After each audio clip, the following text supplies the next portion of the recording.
আসসালামু আলাইকুম। আপনারা সবাই কেমন আছেন? ভালো আছেন? স্বপ্নের রান্নাঘর আপনাদের সবাইকে স্বাগত স্বাগত। তাই দেখেন আজকে কি নিয়েছি, কি সুন্দর।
তো এই দেখেন আমি মাছগুলার কত সুন্দর করে ধুইয়া দবদবে সাদা করে লাই। এই হোক, ধুইয়া সাদা করে লাই, গরম পানি দিছি, হালকা লবণ,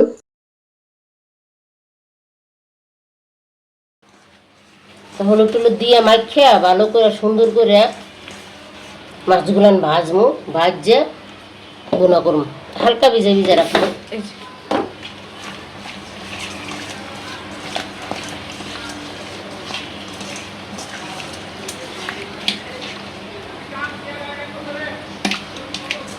তো এইখানে ফ্রাই প্যান দিয়ে দিছি, তেলও দিয়ে দিছি, গরম হয়ে গেছে। আমি মাছ দিয়ে দেবো।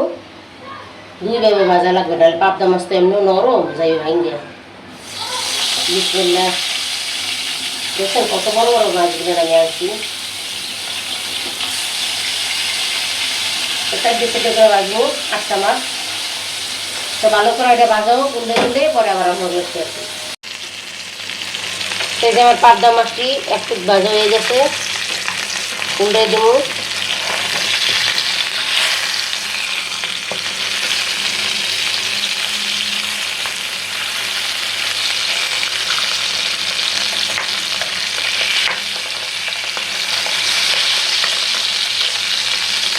রাখতে হইব, বড় মাছ তো অনেক ভাঙতে হইব।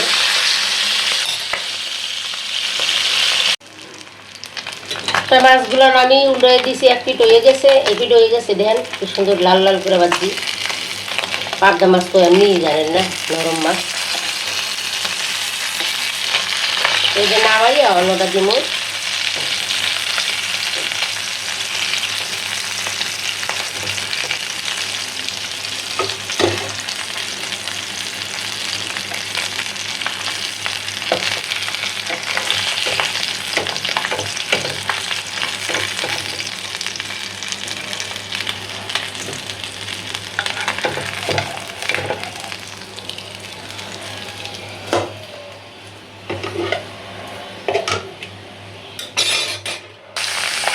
এই মাছগুলো আমরা দিয়ে দিচ্ছি। এই মাছগুলো ভাজা ভাজা হইলে নামাইয়া তারপর তরকারি বসাম।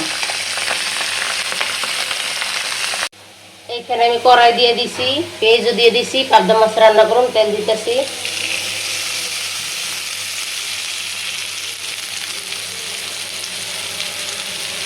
অনেকগুলো পেঁয়াজ দিছি, পেঁয়াজ দিয়ে গুঁড়া করবো। তো আমার এই পেঁয়াজটা আদা আদা ভাজা ভাজা হয়ে গেছে, ভালো করে ভাজা ভাজা হয়ে গেছে, আর ভাজা লাগবো না, কারণ যেহেতু পাবদা মাছ গুঁড়া করবো। এখানে আদা রসুন জিরা বাটা একটু লাগবো।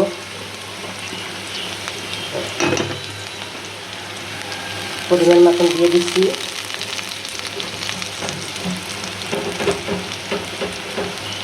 হলুদের গুঁড়া, মরিচের গুঁড়া, যেহেতু কিছু কাঁচা মরিচ দিছি, বেশি একটা মরিচের গুঁড়া দিব না।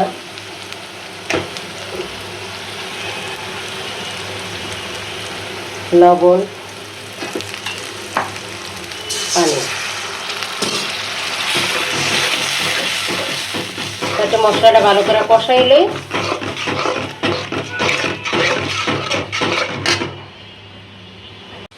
এইখানে এই যে পাবদা মাছগুলো সুন্দর করে ভাজিয়ে আমি তুলে রাখছি।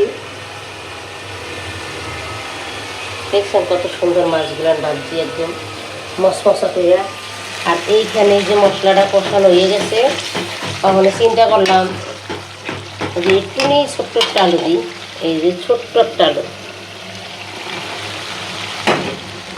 আলুটা দিয়ে একটু কষাই, আর তারপর মাছগুলো দিয়ে দেবো আর ঝোলটা দিয়ে দেবো।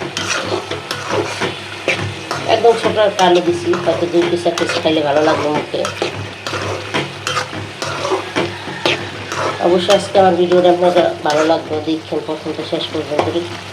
বেশিরভাগই পেঁয়াজ দিচ্ছি, ময় মশলা কম দিছি। আর এইখানে কিছু আম কাটতে লইছি, খামো। আমের চিন্তা আপনাকে দেখাই না, কারণ আমাকে ঘরেই অনেক আম থাকে, আমের ব্যবসা করে তো এই কারণে। আজকে একটু কাটলাম, ওখানে খামো, এই কারণে কই আপনাগুলো একটু শেয়ার করি। দেখছেন রূপালি আম কত সুন্দর পাকা টসটসা কাটতে রাখছি।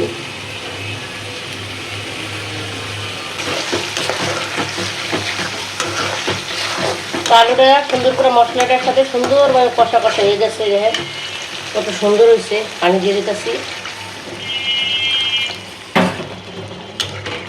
এই তো বৃষ্টি, আবার গরম, কি যে গরম আল্লাহ।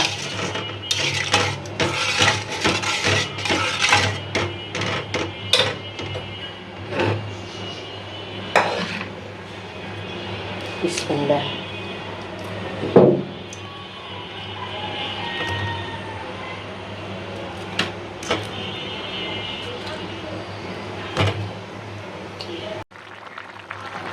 এই যে আমার পাবদা মাছটা দেখেন কত সুন্দর করে সামান্য আলু দিয়ে সামান্য একটা আলু দিয়ে ছোট এই যে মাখা মাখা করে রান্না করো।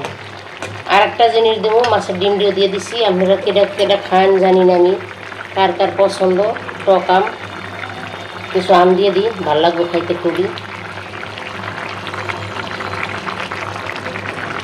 এই যে আমও দিয়ে দিছি। আর টইব হইলে পাবদা মাছের ঝোল হয়ে যাবে। জিরের ফাঁকি দিয়ে নামাই নেব। অবশ্যই আমার রান্নাটা আপনাকে ভালো লাগবে। আপনারা প্রথম তো শেষ পর্যন্ত আমার রান্নাটা দেখতেন, আর এইভাবে আপনারা রান্না খাইয়েন।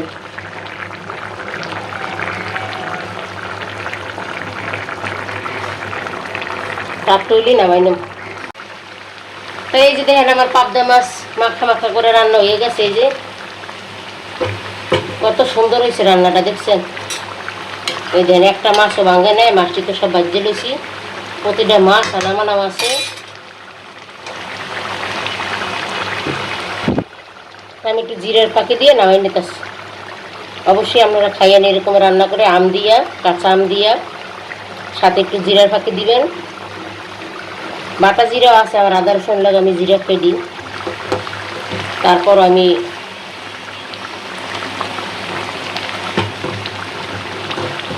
ফাঁকিও দিই। তো আমার এই পাবদা মাছটা রান্না কেমন হয়েছে অবশ্যই আপনারা বাইরে জানাইবেন। আশা করি আপনাকে ভালো লাগবে আমার ভিডিওটা। ভালো লাগলে প্রথম থেকে শেষ পর্যন্ত দেখবেন।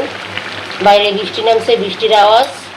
আর দেখেন ঝমঝমা বৃষ্টির মধ্যে এই যে ডিম দিয়ে পাবদা মাছ মাখা মাখা করে রান্না করছি। তো হয়ে গেছে, নামাই নিতেছি। ভিডিওটা আপনারা অনুরোধ করতেছি, ভালো লাগলে একটা অন্তত লাইক দিন, শেয়ার দিন।